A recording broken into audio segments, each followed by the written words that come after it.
Welcome to my channel কনসেপসিয়া পলিটিকা। আমি কলেজ টিচার বিজন চ্যাটার্জি। আজকে যে বিষয়টি নিয়ে আলোচনা করব সেটি হলো মার্ক্সবাদ অনুসারে বিপ্লব বলতে কী বোঝায়। মার্ক্সবাদে বিপ্লবকে কোন দৃষ্টিভঙ্গিতে দেখা হয়েছে। আমরা জানি যে মার্ক্সের সারা জীবনের স্বপ্ন, লক্ষ্য, তার দৃষ্টিভঙ্গি সব কিছুর মূলে ছিল বিপ্লব।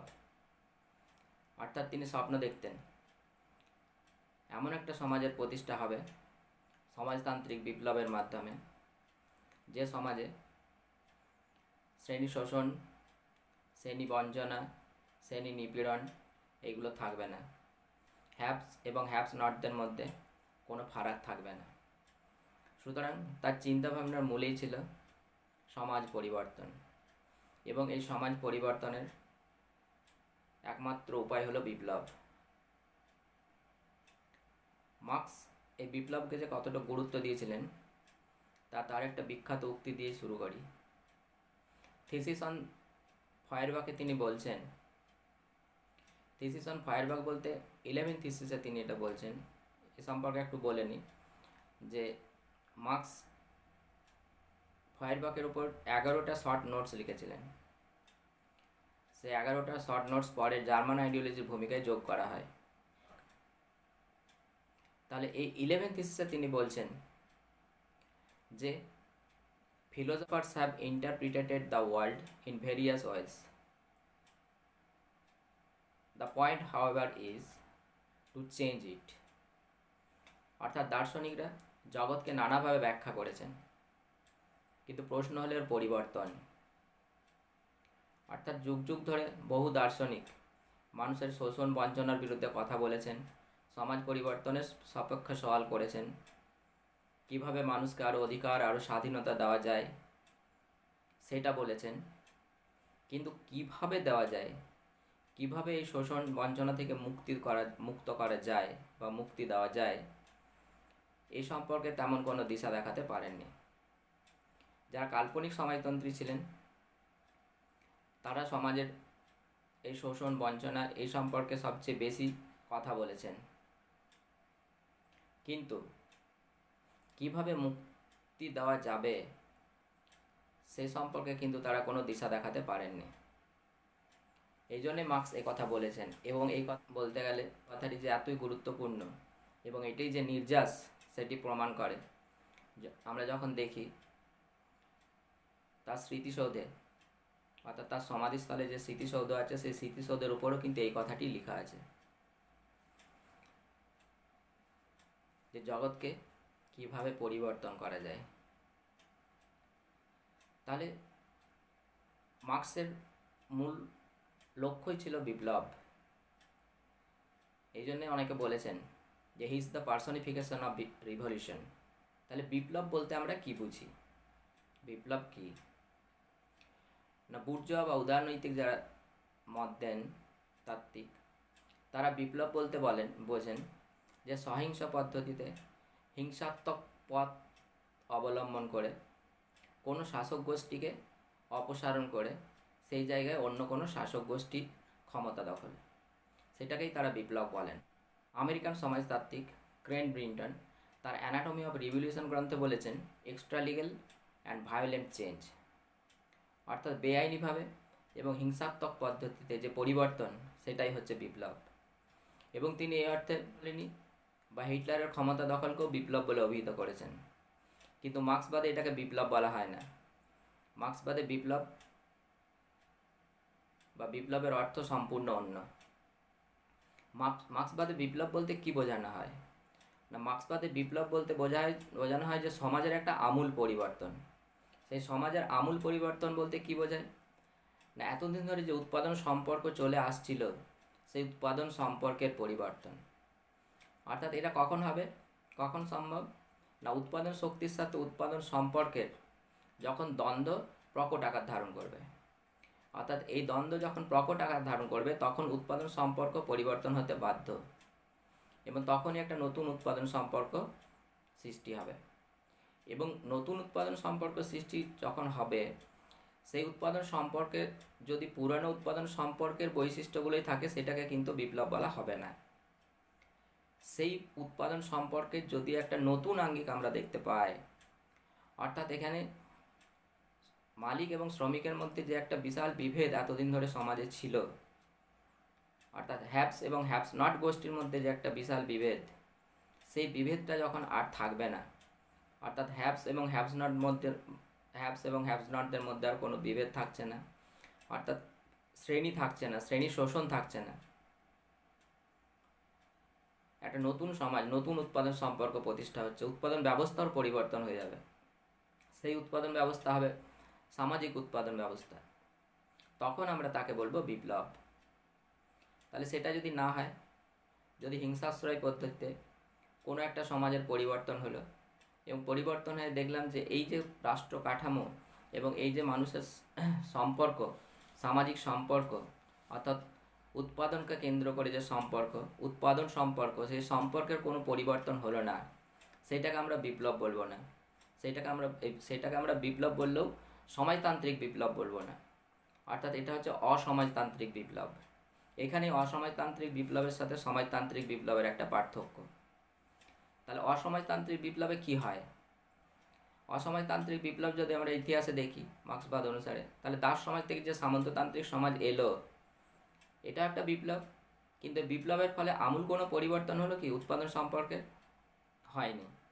দাস সমাজও দুটো শ্রেণী ছিল, শ্রেণী শোষণ ছিল, আবার সামন্ততান্ত্রিক সমাজেও সেটাই হলো। অর্থাৎ সেখানে যারা দাস প্রভু ছিল এখানে তারা সামন্ত প্রভু, আর ওখানে যারা দাস ছিল তারা বা কৃতদাস ছিল তারা এখানে হয়ে গেল ভূমিদাস। হয়তো অবস্থার একটু পরিবর্তন হলো, বিপ্লবের ফলে অবস্থার একটু পরিবর্তন হবে, এটা কাম্য, এই জন্যই বিপ্লব।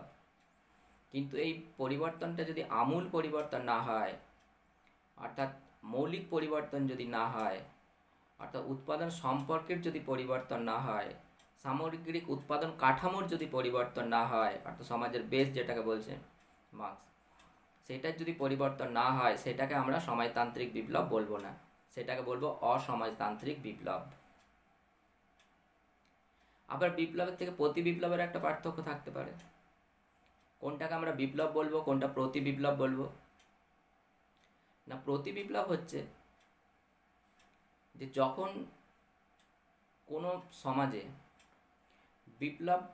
বিপ্লবের একটা পরিস্থিতি সৃষ্টি হয়েছে, বিপ্লব হবার সম্ভাবনা সম্পূর্ণ উজ্জ্বল, কিন্তু কিছু প্রতিক্রিয়াশীল শক্তি যখন এর বিরুদ্ধে কাজ করে, অর্থাৎ সমাজের যে আমূল পরিবর্তন, সেই পরিবর্তনটাকে গুরুত্ব না দিয়ে সমাজের অবস্থায় যেটা চলে আসছে সেইটাকেই যখন ধরে রাখতে চায়, সেটাকেই যখন স্থায়িত্ব দিতে চায়, তখন আমরা সেটাকে বলি প্রতি বিপ্লব। এই প্রতি বিপ্লব কখনোই প্রগতিশীল নয়। সমাজতান্ত্রিক বিপ্লব সবসময় প্রগতিশীল, কিন্তু প্রতি বিপ্লব হচ্ছে প্রতিক্রিয়াশীল, অর্থাৎ যেটা আছে সেটা থাকবে, সেটাকে ধরে থাকতে চায়। কিংবা এমনও কখনো দেখা গেছে যে এমন একটা সমাজ ব্যবস্থা বিপ্লব হলো, বিপ্লবটা হলো কি জন্যে? না, পুরনো যে একটা সমাজ ব্যবস্থা সেটাকে ফিরিয়ে আনার জন্যে, সেটাকে আমরা প্রতি বিপ্লব বলতে পারি। রাশিয়ার ক্ষেত্রে যেটা আমরা উদাহরণ হিসাবে নিয়ে আসতে পারি, যে সোভিয়েত রাশিয়ার ক্ষেত্রে কি হয়েছিল, লেনিন নেতৃত্বে সমাজতান্ত্রিক বিপ্লব সম্পন্ন হয়েছিল 1917 সালে।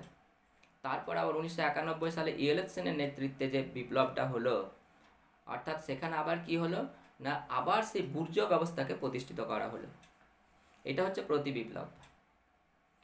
আবার আমরা যদি দেখি যে সামন্ততান্ত্রিক সমাজ থেকে যখন ধনতান্ত্রিক সমাজে পরিবর্তন হচ্ছে, তখন কি না, তখন আমরা দেখছি যে বুর্জোয়ারা বা পুঁজিপতিরা সেখানে কিন্তু বিপ্লবে একটা গুরুত্বপূর্ণ ভূমিকা নিয়েছিল। এই সামন্ততান্ত্রিক সমাজের পরিবর্তন, সমাজ হচ্ছে সংস্কার বিরোধী, এই সংস্কার বিরোধী, আর বুর্জোয়ারা চাইছিল সংস্কার, অর্থাৎ সমাজের গতিশীলতা, অর্থাৎ সমাজ এগিয়ে যাক, তারা আরও বেশি উৎপাদন ব্যবস্থার উন্নতি করতে চাইছে, উৎপাদন ব্যবস্থা উন্নতি করতে চাইছেন। ঠিক আছে, বেশি বেশি উন্নতি করলে বেশি বেশি পুঁজি, বাজার, আরও বেশি বেশি বাজার, এই উপলক্ষে তারা কী চাইছেন না, সামন্ততান্ত্রিক ব্যবস্থার ধ্বংস চাইছেন। এবং সামন্ততান্ত্রিক ব্যবস্থার যে প্রগতি বিরোধী একটা ব্যবস্থা, সেই প্রগতি বিরোধী ব্যবস্থাটা ধ্বংস করে একটা প্রগতিশীল সমাজ ব্যবস্থা গঠন করার চেষ্টা করছেন বুর্জোয়ারা।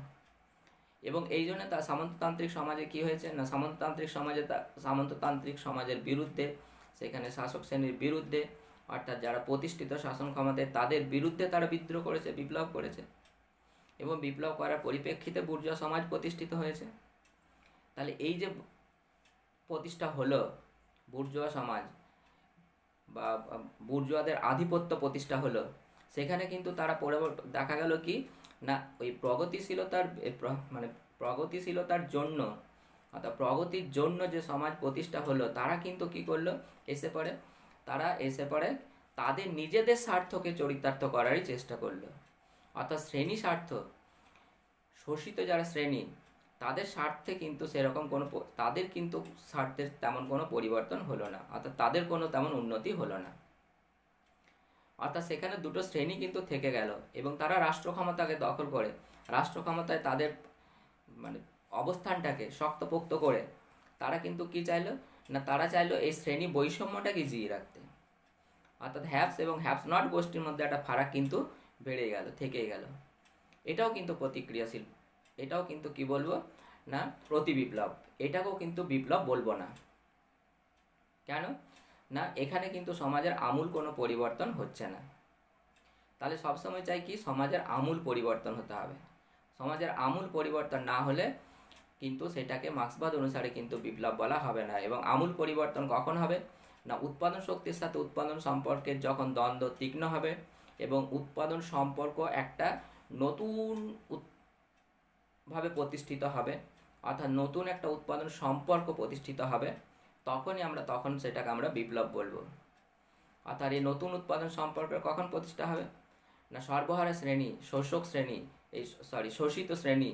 এই শোষিত শ্রেণী যখন কি হবে, একত্রিত হয়ে তারা শ্রেণী স্বার্থটা বুঝতে পারবে, অর্থাৎ তাদের স্বার্থ এক, শোষিত শ্রেণী বা শ্রমিক শ্রেণীর স্বার্থ এক, এবং এই স্বার্থের ইয়েতে যখন তারা ঐক্যবদ্ধ হবে, ঐক্যবদ্ধ হয়ে যখন তারা সমাজে যারা অধিষ্ঠিত, অর্থাৎ বুর্জোয়া সংখ্যালঘিষ্ঠ শ্রেণী, তাদেরকে যখন শাসন ক্ষমতা থেকে সরিয়ে নিজেদের শাসন ক্ষমতা প্রতিষ্ঠা করতে পারবে, তখনই কিন্তু সেটা হবে একটা আমূল পরিবর্তন।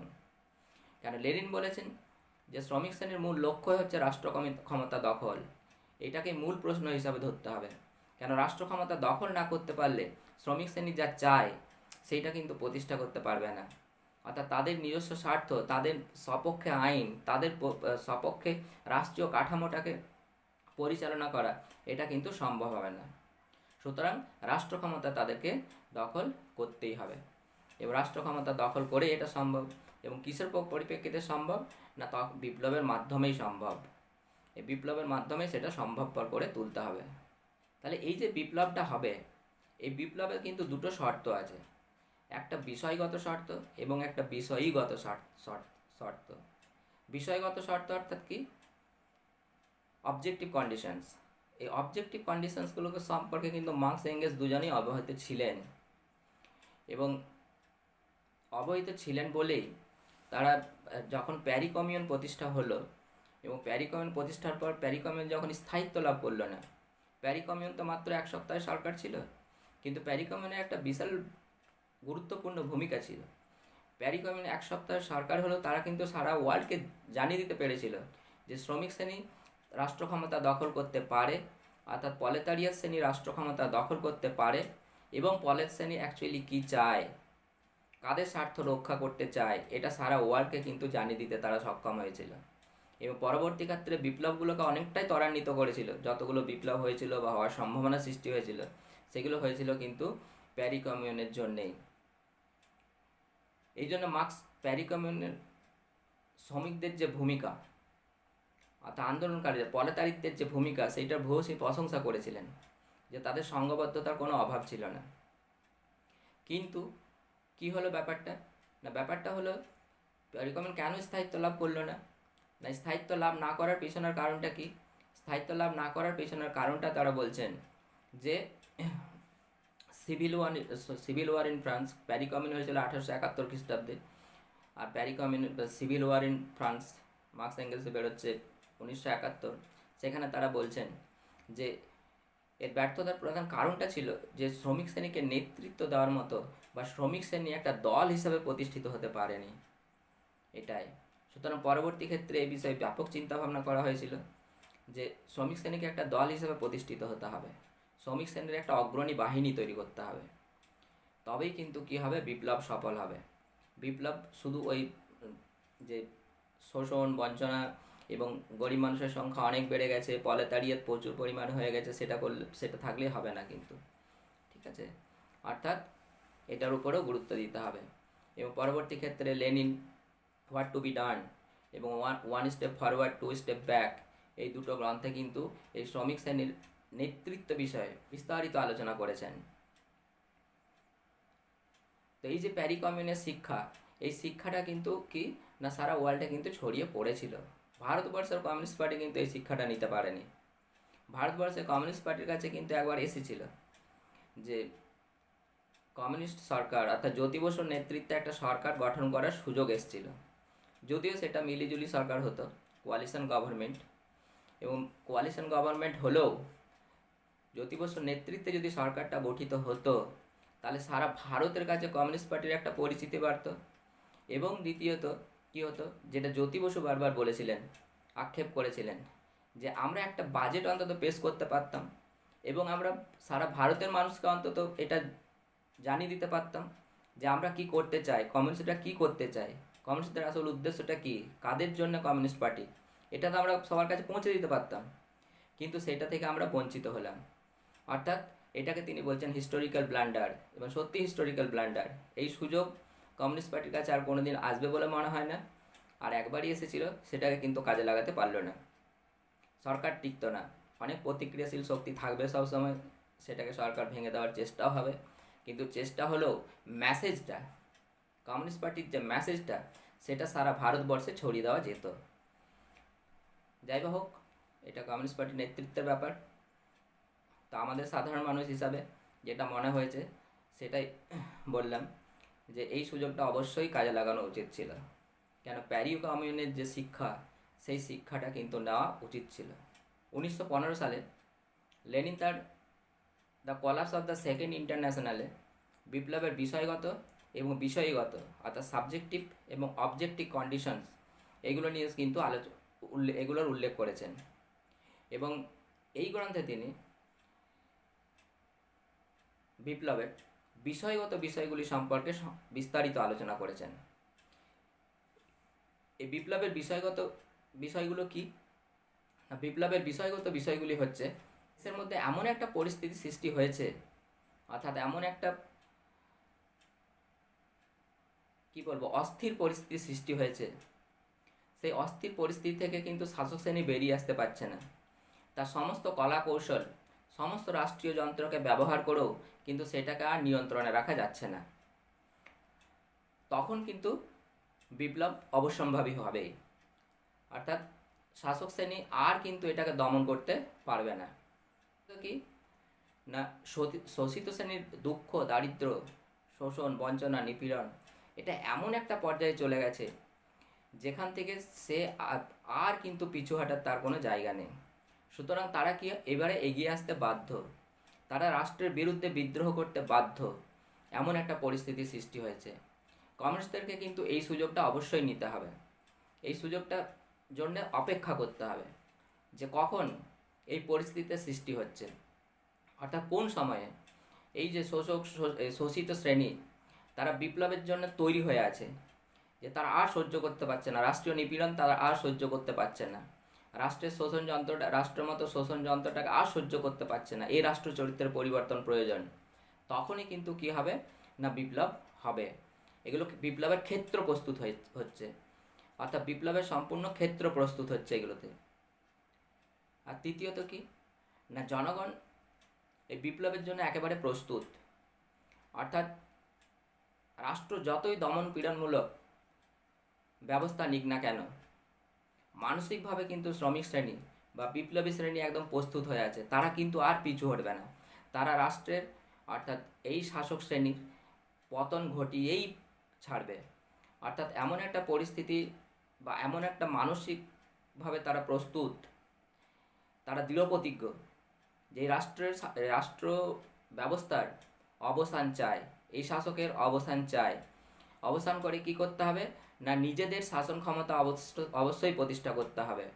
এরকমভাবে যখন মানসিকভাবে তারা প্রস্তুত হয়ে যাবে যে জীবন যাই যাক তবুও এই রাষ্ট্র ক্ষমতার পতন চাই, কেন আর আমাদের পিছু হটার কিছু নেই। অর্থাৎ শোষিত হতে হতে এমন একটা চরম সীমায় পৌঁছে গেছে, চারদিক দিয়ে নিপীড়ন নির্যাতনের হতে এমন একটা চরম সীমায় পৌঁছে গেছে, তারা কিন্তু চাইছে যে না, যে কোনো উপায়ে, এমনি তো আমরা মরতে বসেছি, এইবার কিন্তু আমাদেরকে কি করতে হবে, একবার ঝাঁপিয়ে পড়তেই হবে। এরকম মানসিকভাবে যখন একটা দৃঢ় প্রতিজ্ঞ মনোভাব নিয়ে যখন এগোবে বিপ্লবী শ্রেণী, তখনই কিন্তু বিপ্লব সম্ভব। সুতরাং এই তিনটি শর্ত যখন থাকবে, এটা হচ্ছে বিষয়গত সম্পর্ক, এগুলো হচ্ছে প্রধান বিপ্লবের ভিত। এটা বলতে গেলে এই বিপ্লবের ভিতটা যখন তৈরি হয়ে যাবে, তখনই আসবে কি না বিষয়গত ব্যাপারগুলো, অর্থাৎ বিষয়গত শর্তের ব্যাপার। 1920 সালে লেনিনের একটা বই বেরোয়, left wing communism and infantile disorder. এই বইটিতে তিনি বিপ্লবের বিষয়গত যে শর্ত, সেই শর্তগুলো সম্পর্কে কিন্তু তিনি বিস্তারিত আবার আলোচনা করেন। অর্থাৎ তখন নভেম্বর বিপ্লব হয়ে গেছে লেনিনের নেতৃত্বে সোভিয়েত রাশিয়াতে, এবং তার পূর্ণ অভিজ্ঞতা হয়েছে যে বিপ্লবের ক্ষেত্রে কি প্রয়োজন। বিপ্লবের তিনি যে অভাবগুলো অনুভব করেছিলেন এবং যে কলাকৌশলগুলো তিনি ব্যবহার করেছিলেন, সেই অভিজ্ঞতার পরিপ্রেক্ষিতে তিনি এই বিষয়গত শর্তগুলির কথা বলেন। এই বিষয়গত শর্তগুলো কী কী না, প্রথম হচ্ছে যে এই যে বিপ্লবী শ্রেণী, এই শ্রেণীর একটা বিপ্লবী মানসিকতা গড়ে উঠতে হবে। অর্থাৎ এইটাকে কিন্তু মরতে দেওয়া যাবে না, এইটাকে জাগিয়ে রাখতে হবে শেষ পর্যন্ত। একবার বিফল হলো, দুবার বিফল হলো, তিনবার বিফল হলো, কিন্তু তবুও এই বিপ্লবী মানসিকতা বা বিপ্লবী চেতনা থেকে তাদেরকে সরে আসা চলবে না। এইটা কিন্তু তাদের মধ্যে জাগিয়ে রাখতে হবে। এটা হচ্ছে নেতৃত্বের কাজ, সংগঠনের কাজ। এইটাকে কিন্তু ধারাবাহিকভাবে তাদেরকে চালিয়ে যেতে হবে। তৃতীয়ত, জনগণ এবং তার অগ্রণী বাহিনীর নেতৃত্ব যে কি করবে না, এই যে শ্রমিক শ্রেণীর যে সংগঠন, অর্থাৎ সাধারণ মানুষের, গরিব মানুষের, দরিদ্র বঞ্চিত মানুষের যে সংগঠন, সেই সংগঠনটাকে শক্তিশালী করতে হবে, সেই সংগঠনটাকে চালিয়ে যেতে হবে। এবং তাদের কাজ হবে কি না, এই যে বিপ্লবী অর্থাৎ সংগঠনটাকে চাঙ্গা করা, বিপ্লবী শক্তিকে আরও বাড়িয়ে নিয়ে যেতে হবে। অর্থাৎ দেখতে হবে যে কোথায় কোথায় সংগঠনটাকে বাড়ানো যায়, বিস্তার করা যায়, কোথায় কোথায় মানুষ এই সরকারের বিরুদ্ধে কোথায় কোথায় মানুষ সজাগ আছে, কোন কোন মানুষ, কোন কোন শ্রেণীর মানুষ তারা এই সরকারের বিরুদ্ধে মত পোষণ করছে, সেই সমস্ত মানুষকে কিন্তু ঐক্যবদ্ধ করতে হবে। আমরা জানি যে চীনে যখন সমাজতান্ত্রিক বিপ্লব হবে, তার আগে মাও সেতুংকে একটা গ্রামে পাঠানো হয়েছিল, হুনান প্রদেশে একটা। সেখানে তার কাজ ছিল কি না, তার কাজ ছিল সেখানে কৃষকদেরকে সংগঠিত করা। অর্থাৎ কৃষকদেরকে সংগঠিত করতে গিয়ে তিনি বুঝেছিলেন যে কোন কোন ক্ষেত্রকে আরও এই বিপ্লবে সামিল করতে হবে, এবং এরই পরিপ্রেক্ষিতে তিনি একটা বিশাল শ্রেণীকে খুঁজে পেয়েছিলেন যে শ্রমিক কৃষকের বাইরেও যারা কিন্তু সরকারের বিরুদ্ধে মত প্রকাশ করছে, অর্থাৎ সরকারকে তারা চায় না। অর্থাৎ যে গভর্নমেন্ট আছে, যারা এই শাসক শ্রেণী আছে, সেই শাসক শ্রেণীর বিরুদ্ধে, এই শাসক শ্রেণীকে তারা চায় না, এই শাসক শ্রেণীর বিরুদ্ধে তারা বীতশ্রদ্ধ, তাদেরকে ঐক্যবদ্ধ করতে হবে। অর্থাৎ এর পরিপ্রেক্ষিতে তিনি কিন্তু নয়া গণতন্ত্রের যে তত্ত্ব, সেই তত্ত্বটা কিন্তু খাড়া করেছিলেন। তেমনি শ্রমিক শ্রেণীর মূল উদ্দেশ্যই হচ্ছে, লেনিন এটা বলেছেন যে শ্রমিক শ্রেণীর এই নেতৃত্বের এই কাজটাই হবে তাই যে সংঘবদ্ধ করতে হবে, শক্তিকে বাড়াতে হবে। অর্থাৎ শ্রমিক শ্রেণীর শক্তিকে আরও বাড়িয়ে নিয়ে যেতে হবে। দেখতে হবে যে কোথায় কোথায় মানুষ, কোন কোন শ্রেণীর মানুষ এই যে এই শাসকের বিরুদ্ধে মত প্রকাশ করছে, এই শাসককে পছন্দ করছে না, তাদেরকে সবাইকে ঐক্যবদ্ধ করতে হবে। এই জন্য নেতৃত্বকে অবশ্যই মাটির সাথে সম্পর্ক থাকতে হবে। ওই ঘরের মধ্যে চার দেওয়ালে বসে কমিউনিস্ট পার্টি করা যাবে না।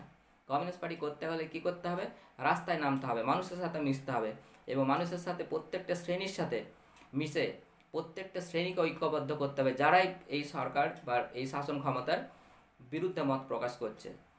এই সরকারকে পছন্দ করছে না, এই শাসককে তাদের আর পছন্দ নয়, এই শাসকের পতন চাইছে, তাদের সকলকে ঐক্যবদ্ধ করতে হবে, তবেই কিন্তু বিপ্লব সম্ভব হবে। তৃতীয়ত, তিনি নেতৃত্বের উপর খুব জোর দিয়েছেন এবং নেতৃত্ব অবস্থায় একজন নেতৃত্ব উপযুক্ত হতে হবে। অর্থাৎ কমিউনিস্ট পার্টির নেতৃত্ব করতে গেলে তাকে কমিউনিস্ট মতাদর্শে দীক্ষিত হতে হবে ভালোভাবে। কমিউনিস্ট মতাদর্শটা কী এই সম্পর্কে যথেষ্ট দক্ষ হতে হবে, অভিজ্ঞ হতে হবে এবং যথেষ্ট মার্ক্সবাদীর যে তাত্ত্বিক আলোচনা, যে তত্ত্বগত যে বিষয় এবং ঐতিহাসিক যে বিশ্লেষণ, সেইগুলোকে কিন্তু খুব ভালোভাবে আয়ত্ত করতে হবে। এইগুলো না জেনে না বুঝে কিন্তু নেতৃত্ব দেওয়া যাবে না। কেননা কমিউনিস্ট পার্টির নেতৃত্ব দিতে গেলে অবশ্যই কমিউনিস্ট মতাদর্শে এবং যথেষ্ট পড়াশোনা জানা ব্যক্তিকে লেনিন চাইছেন, যারা সত্যি এই মতাদর্শ সম্পর্কে চর্চা করেন, এই মতাদর্শ সম্পর্কে অবহিত এবং এই মতাদর্শের সঙ্গে একাত্ম, সেই রকম নেতৃত্বের প্রয়োজন। এই রকম নেতৃত্ব যদি পাওয়া যায় বা এই রকম নেতৃত্ব যদি থাকে, তাহলেই কিন্তু এই যে শ্রমিক শ্রেণীকে সংঘবদ্ধ হওয়ার কথা বলছেন, সেই সংঘবদ্ধ করা সম্ভব।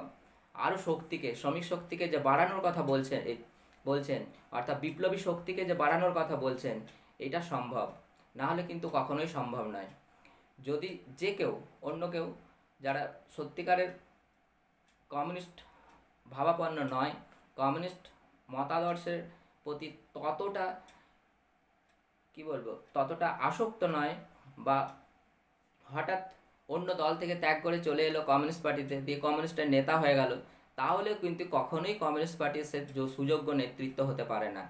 কমিউনিস্ট পার্টির সুযোগ্য নেতৃত্ব হতে হলে কী কথা হতে হবে না, কমিউনিস্ট পার্টি সম্পর্কে বা কমিউনিজম সম্পর্কে মার্ক্সবাদ অনুসারে, মার্ক্সবাদের তাত্ত্বিক সমস্ত আলোচনাগুলো সম্পর্কে বা মার্ক্সের যে বিভিন্ন ধরনের যে বিপ্লবগুলো হয়েছে, সেই বিপ্লব সম্পর্কে ভালোভাবে তাকে জ্ঞান থাকতে হবে, চর্চা করতে হবে। না চর্চা করলে কখনোই কিন্তু ভালো নেতৃত্ব হতে পারে না কমিউনিস্ট পার্টির। সুতরাং কমিউনিস্ট পার্টির নেতৃত্ব হতে গেলে এই যে মানুষকে সরকারের বিরুদ্ধে অর্থাৎ শাসকের বিরুদ্ধে যেসব প্রতিক্রিয়াশীল শক্তি আছে, শাসকের বিরুদ্ধে যারা মত প্রকাশ করছে, শাসকের বিরুদ্ধে যারা বীতশুদ্ধ, তাদেরকে কিন্তু ঐক্যবদ্ধ করতে পারবে না এবং তাকে সম্পূর্ণভাবে একজন সমাজতান্ত্রিক বা কমিউনিস্ট হিসাবে কিন্তু ধরে রাখতে পারবে না।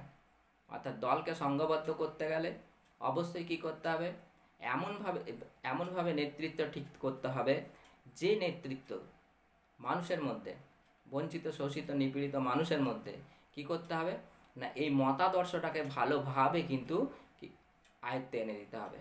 এই মতাদর্শটাকে ভালো করে তাদের মাথায় কিন্তু ঢুকিয়ে দিতে হবে, নাহলে কিন্তু কখনোই সম্ভব হবে না এই সমাজতান্ত্রিক বিপ্লব। এই জন্য বলা হয় যে once a communist for ever, অর্থাৎ এমনভাবে নেতৃত্ব নেতা তার নেতৃত্ব পরিচালনা করবেন যাতে এই শ্রমিক শ্রেণীকে এই যে একবার কমিউনিস্ট মতাদর্শে দীক্ষিত করছেন, এমনভাবে দীক্ষিত করছেন যাতে সেখান থেকে না আর বেরিয়ে যেতে পারে। এটা একটা অ্যাডিকশনের কাজ করবে, অ্যাডিকশনের মতো অনেকটা। সেইভাবে কিন্তু নেতৃত্বকে পরিচালিত হতে হবে, সেইভাবে কিন্তু নেতৃত্ব দিতে হবে। অর্থাৎ নেতৃত্ব একটা বিশাল ব্যাপার, এটার উপর লেনিন বিশেষভাবে গুরুত্ব দিয়েছেন। তো সুতরাং এই যে বিষয়গত শর্তগুলো, এই শর্তগুলো পূরণ করা কিন্তু অপরিহার্য বিপ্লবকে সাফল্যমণ্ডিত করতে গেলে, না হলে বিপ্লব কিন্তু সাফল্যমণ্ডিত করা যাবে না। 1917 সালের আগেও কিন্তু অনেকবার রাশিয়াতে বিপ্লবের পরিস্থিতি সৃষ্টি হয়েছিল, কিন্তু সব বিফল হয়েছিল। তার কারণ কি না, বিষয়গত শর্তগুলো থাকা সত্ত্বেও বিষয়গত শর্তগুলোর কিন্তু অনুপস্থিতি ছিল। এই বিষয়গত শর্তগুলোর অনুপস্থিতির জন্যেই কিন্তু কি না, সেভাবে বিপ্লব সফল হতে পারেনি। তাহলে বিপ্লব সফল হতে গেলে, বিপ্লবকে সাফল্যমণ্ডিত করতে হলে কি করতে হবে না, এই দুটো শর্তকে কিন্তু সমান্তরালভাবে চলতে হবে। এই দুটো শর্ত যদি সম্পূর্ণভাবে এই দুটো শর্ত যদি ঠিকঠাক প্রযুক্ত হয়, তাহলে কিন্তু বিপ্লবের সফল হওয়ার সম্ভাবনাই 100%।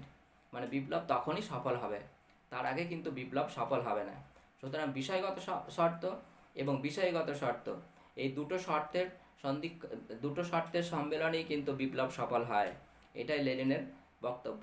কেন লেনিনের বক্তব্য কেন এখানে আমাদের গুরুত্ব দিতে হবে, কেন লেনিনই একমাত্র প্রথম মার্ক্সবাদী তাত্ত্বিক যিনি মার্ক্সবাদকে বাস্তবে প্রয়োগ করেছিলেন, এবং তিনি যে অভিজ্ঞতা সঞ্চয় করেছিলেন সেই অভিজ্ঞতাটাকে কিন্তু আমাদেরকে নিতে হবে। সুতরাং সেই অভিজ্ঞতার নিরিখে আমাদেরকে এগোতে হবে, তবেই কিন্তু বিপ্লব সম্ভব হবে। এবং যখন এই দুটো শর্ত পূরণ হচ্ছে এবং এই দুটো শর্ত যখন উপস্থিত থাকছে, দুটো শর্ত যখন ফুলফিল হয়েছে, তখন যখনই একটা সুযোগ আসবে, সেই সুযোগটাকে কিন্তু কাজে লাগাতে হবে। এবং সেই সুযোগটাকে কাজে লাগালেই কিন্তু অবশ্যই বিপ্লবীদের যা ইচ্ছা, বিপ্লবীরা যা চায়, শ্রমিক শ্রেণীর নেতৃত্বে যে সমাজতান্ত্রিক সমাজ প্রতিষ্ঠা, সেইটা কিন্তু সফল হবে, আদারওয়াইজ কিন্তু হবে না। বিপ্লব সম্পর্কে আমরা জানলাম। এবার সমাজতান্ত্রিক বিপ্লবের তাহলে মূল ইয়েটা কি হলো, মূল কারণটা কি, কখন বিপ্লব হবে? না, প্রথম অবশ্যই ধরতে হবে যে বিষয়গত শর্তগুলো, অর্থাৎ উৎপাদন শক্তির সাথে উৎপাদন সম্পর্কের একটা দ্বন্দ্ব, এবং সেই দ্বন্দ্ব এমন চরম পর্যায়ে পৌঁছাবে যে সেটা পরিপ্রেক্ষিতে একটা নতুন সমাজ প্রতিষ্ঠা হবেই, এবং অবশ্যই বিপ্লব সেখানে অপরিহার্য হবেই। অর্থাৎ বুর্জোয়া সমাজে বুর্জোয়া এবং সর্বহারা এদের মধ্যে যে উৎপাদন সম্পর্ক, অর্থাৎ উৎপাদন ব্যবস্থাকে কেন্দ্র করে উৎপাদন, বুর্জোয়ারা প্রলেতারিরা হচ্ছে উৎপাদন শক্তি, এবং যারা মালিক শ্রেণী বুর্জোয়া শ্রেণী তারাই উৎপাদন সম্পর্ক, মানে কি বলবো, তাদের সাথে যে সম্পর্কটা, সেই সম্পর্কটা, তাহলে উৎপাদন শক্তির সাথে উৎপাদন সম্পর্কের যে সম্পর্ক, সেই সম্পর্কটা একটা চরম পর্যায়ে পৌঁছাবে, তিক্ততার পর্যায়ে পৌঁছাবে। অর্থাৎ তখনই কি হবে না, তখনই কিন্তু বিপ্লব সম্ভব হবে। আর বিপ্লব কিন্তু আকস্মিক হয় না, এটা হচ্ছে একটা ঐতিহাসিক প্রসেস। বিপ্লব ওই মানে হঠাৎ করে দুম করে কিছু মানুষ ভাবলো যে সরকারের দুম করে পরিবর্তন করে দাও, এই সরকার পছন্দ হচ্ছে না, অন্য সরকার, কিছু মানুষকে খেপিয়ে, সেটা কিন্তু বিপ্লব নয়। মার্ক্সবাদে অন্তত সেটাকে বিপ্লবের স্বীকৃতি দেওয়া হয় না। বিপ্লব একটা ঐতিহাসিক প্রক্রিয়া, এবং এটা আস্তে আস্তে ধীরে ধীরে ধীরে ধীরে কী হয় না, একটা চরম পর্যায়ে যখন পৌঁছায়, এই শোষণ বঞ্চনা নিপীড়নে একটা চরম পর্যায়ে পৌঁছায়, তখনই কিন্তু ধাক্কাটা আসে, এবং তখন পর্যন্ত কিন্তু অপেক্ষা করতে হবে। তার আগে যদি কি হয় না, তার আগে যদি হঠাৎ করে বিপ্লব করা হয়, তাহলে কিন্তু কি হবে না, প্রকৃত বিপ্লবের যে প্রকৃত অর্থ, অর্থাৎ যে জন্যে বিপ্লব, যার জন্যে বিপ্লব করা, সেইটা কিন্তু বাস্তবায়িত হবে না। এটাই হচ্ছে নিয়ম প্রকৃতির। সুতরাং অপেক্ষা করতে হবে যে বিপ্লবই হচ্ছে মেন, বিপ্লব ছাড়া সমাজের পরিবর্তন হয় না। Locomotive force of the history বা driving force of the history হচ্ছে বিপ্লব, ঠিক আছে, রিভলিউশন, ইতিহাসের চালিকা শক্তি। সুতরাং ইতিহাসকে চালায় বিপ্লব, বিপ্লবের পরিপ্রেক্ষিতে ইতিহাস সৃষ্টি হয়। আর এই বিপ্লব কিন্তু কি হবে না, সমাজতান্ত্রিক বিপ্লব তখনই সমাজতান্ত্রিক বিপ্লব যখন, বা বিপ্লব মার্ক্সবাদ অনুসারে বিপ্লব বলতে যেটা বোঝায় মূলত সমাজতান্ত্রিক বিপ্লব, এবং সমাজতান্ত্রিক বিপ্লব বলতে আমরা যেটা বুঝি সেটা হচ্ছে কি, মার্ক্সবাদ অনুসারে যেটা বলা হয় সেটা হচ্ছে যে সমাজের একটা আমূল পরিবর্তন হবে, শ্রেণী কাঠামোগত পরিবর্তন হবে, উৎপাদন ব্যবস্থা যেটা ছিল, অর্থাৎ টোটাল ইকোনমিক স্ট্রাকচারটা, সেই স্ট্রাকচারটার পরিবর্তন হবে। সুতরাং সেখানে শ্রেণী সম্পর্কের, উৎপাদন সম্পর্কেরও পরিবর্তন হবে, এবং এই পরিবর্তন যখন হবে সেটাকেই আমরা বিপ্লব। এবং এই বিপ্লবটা কখন না, বুর্জোয়া সমাজের পর যখন বিপ্লবের মাধ্যমে প্রলেতারিয়ান ডিক্টেটরশিপের প্রতিষ্ঠা হবে, সমাজতন্ত্র প্রতিষ্ঠা হবে, রাষ্ট্রীয় ক্ষমতাটা নিজেদের হাতে নিয়ে নেবে বিপ্লবী শ্রেণী, অর্থাৎ শ্রমিক শ্রেণী, প্রলেতারিয়েট শ্রেণী, তারা যখন নিজের হাতে ক্ষমতাটা নিয়ে নেবে, তখন কি হবে, রাষ্ট্রকে নিজেদের স্বার্থে নিজেদের মতো পরিচালনা করতে পারবে, তখন সেটাকে আমরা বলবো বিপ্লব। তাদের মূল কাজটাই হবে কি, প্রধান কাজটাই হচ্ছে এতদিন ধরে যে শোষিত বঞ্চিত হয়ে এসছে, অর্থাৎ এই শোষণ বঞ্চনা নিপীড়ন নির্যাতন, এই নিপীড়ন নির্যাতন থেকে মুক্তি, সেই খাতে রাষ্ট্রটাকে পরিচালনা করা, সেইভাবে রাষ্ট্র পরিচালনা করা, আইনি ব্যবস্থা, তার রাষ্ট্রীয় কাঠামো স্ট্রাকচার টোটাল সেইভাবে ঠিক করা, মেকানিজমটাকে সেইভাবে পরিচালনা করা, এবং পরিচালনা করার পর যখন এটা আস্তে আস্তে উঠে যাবে, তখন শ্রেণী থাকবে না, শ্রেণী বৈষম্য যখন আস্তে আস্তে দূর হয়ে যাবে, তখন অটোমেটিক্যালি কী হবে না, একটা সাম্যবাদ ভিত্তিক সমাজ প্রতিষ্ঠা হবে। এখন প্রশ্ন হলো যে বিপ্লব আর হিংসা এই দুটো কি সমার্থক? বিপ্লবে কি হিংসা অবশ্যম্ভাবী? হিংসা ছাড়া কি বিপ্লব সম্ভব নয়? এই সম্পর্কে এটা বিতর্কিত বিষয়। বুর্জোয়া তাত্ত্বিকরা বলে থাকেন যে মার্ক্সবাদীরা যে বিপ্লব কথা বলেন সেই বিপ্লব হিংসা ছাড়া সম্ভব নয়, এবং বিপ্লবের মধ্যে হিংসা থাকেই, হিংসা ছাড়া কিন্তু বিপ্লব হয় না। তো 1848 সালে কমিউনিস্ট ম্যানিফেস্টো বেরোয় মার্কস এঙ্গেলসের। তো কমিউনিস্ট ম্যানিফেস্টোতে মার্কস এঙ্গেলস বলছেন যে সমাজের অভ্যন্তরে সবসময় গৃহযুদ্ধ চলছে, এই গৃহযুদ্ধগুলো যখন আস্তে আস্তে আস্তে আস্তে একটা বিন্দুতে গিয়ে পৌঁছায় তখন একটা ব্যাপক আকার ধারণ করে, অর্থাৎ বিপ্লবের আকার ধারণ করে।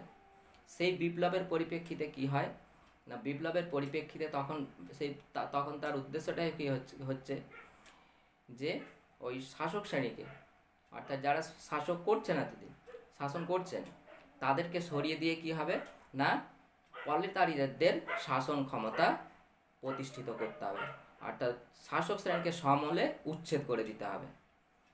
আবার 1867 সাল থেকে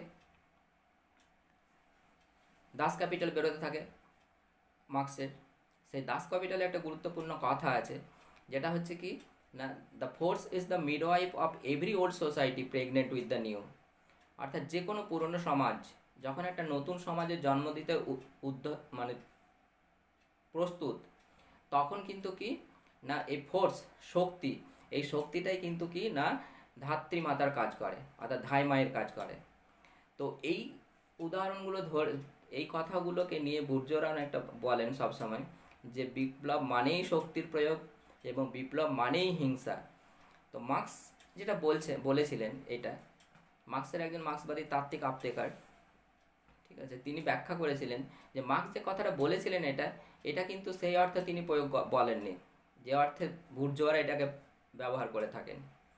মার্ক্স সমাজের একটা ইতিহাস বর্ণনা করতে গিয়ে তিনি বলেছেন যে সব জায়গাতেই একটা সমাজ থেকে যখন আরেকটা সমাজের পরিবর্তন হচ্ছে তখন কিন্তু শক্তি অবশ্যই সেখানে কাজ করেছে, শক্তি প্রয়োগ করতে হয়েছে। শক্তি প্রয়োগ না করে কিন্তু কোনো সমাজ ব্যবস্থার পরিবর্তন হয়নি। অর্থাৎ মার্ক্সবাদীরা বিপ্লব করতে গেলেই যে হিংসার প্রয়োগ করতে হবে, হিংসার আশ্রয় নিতে হবে, এই কথাটা কিন্তু ঠিক নয়।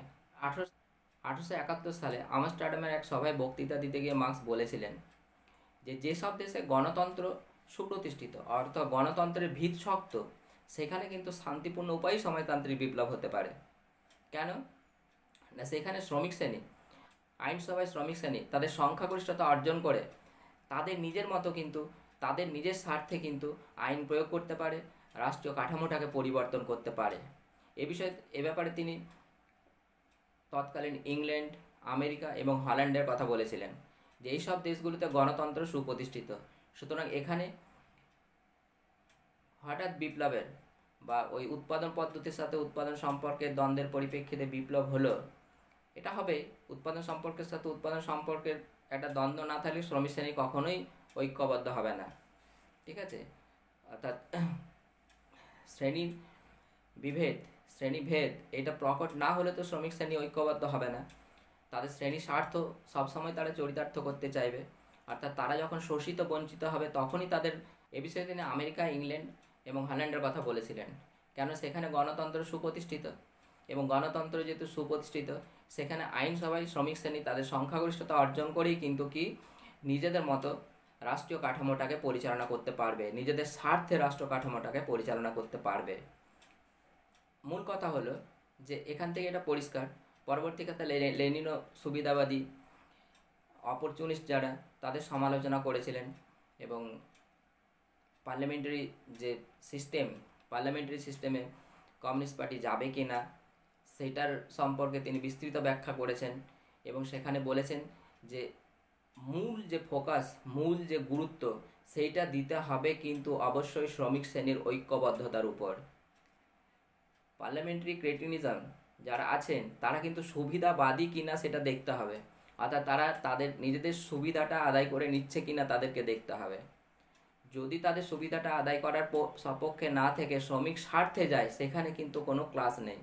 কিন্তু মূল গুরুত্বটা, মূল ফোকাসটা দিতে হবে কি শ্রমিক শ্রেণীর ঐক্যের উপর, প্রলেতারিয়েট শ্রেণীকে ঐক্যবদ্ধ করার উপর।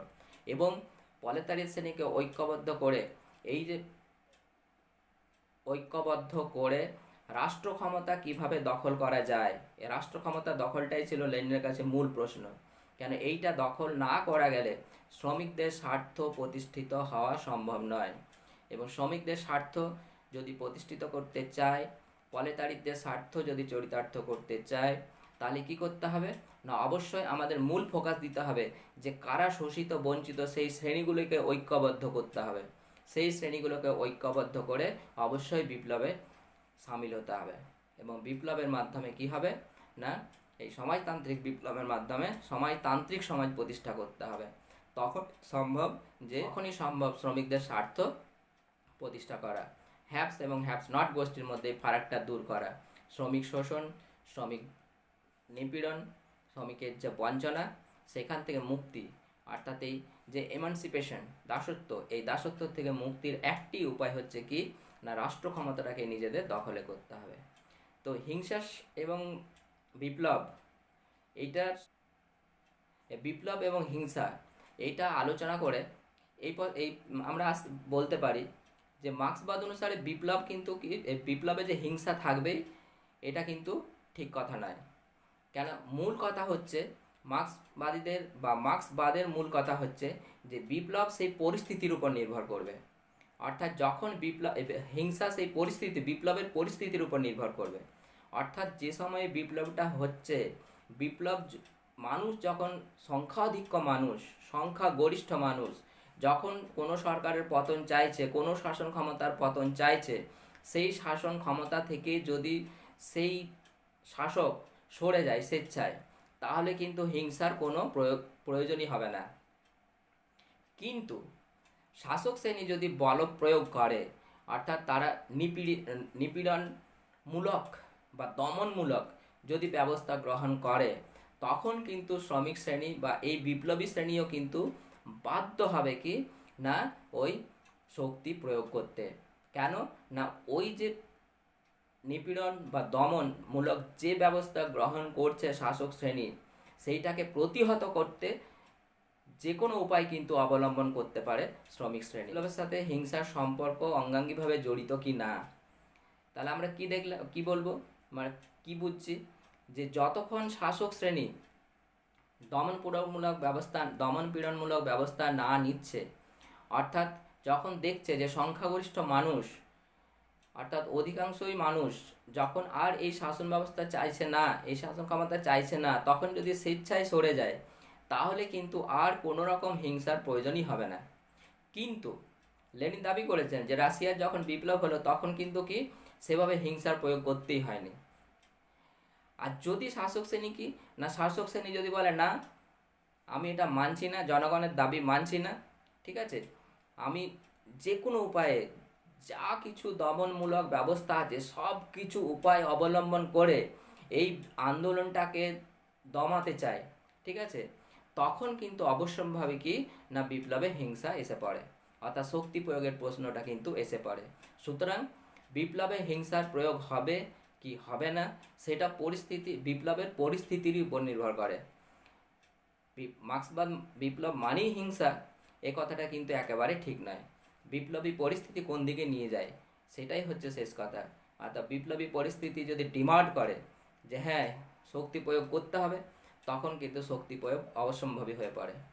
আর যদি শাসক শ্রেণী মনে করে যে না, জনগণ আর চাইছে না, এত মানুষ স্বতঃস্ফূর্তভাবে জেগে উঠেছে, সারা দেশ, ঠিক আছে, সারা রাষ্ট্র, সকল মানুষ চাইছে আমাদের যে ব্যবস্থা, যে স্টাইলে শাসন করছি, সেই শাসনটার প্রয়োজন মানুষ গ্রহণ করছে না, তাহলে কি আমার সরে যাওয়া উচিত। তখন যদি সরে যায়, তাহলে আর বিপ্লবে হিংসার প্রয়োজন হবে না।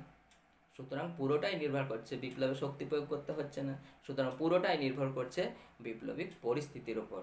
মার্ক্সবাদ মানেই বিপ্লব, এই মার্ক্সবাদী বিপ্লব মানেই হিংসা, এই কথাটা সম্পূর্ণ একেবারে অযৌক্তিক কথা। যাই বা হোক, এটাই হচ্ছে মার্ক্সবাদ এই বিপ্লব সম্পর্কে কি বলা হয়েছে, বা মার্ক্সবাদের বিপ্লবের মূল ধারণাটা কি, এটা দেওয়ার চেষ্টা করলাম। তবে বিপ্লব তো একটু কথা নয়, মার্ক্সের যত দর্শন, যত তত্ত্ব, সবই তো বিপ্লবকে কেন্দ্র করে। এখানে মূল স্বপ্নটাই ছিল তার বিপ্লব, প্রথমে আমি শুরুতেই বলেছি। সুতরাং অল্প পরিসরে মোটামুটি ধারণাটা দেওয়ার চেষ্টা করলাম। ভালো লাগলে লাইক করবেন, আর অন্যান্য ভিডিওগুলো যদি দেখতে চান তাহলে অবশ্যই কমেন্টস করবেন এবং সাবস্ক্রাইব করবেন। নমস্কার।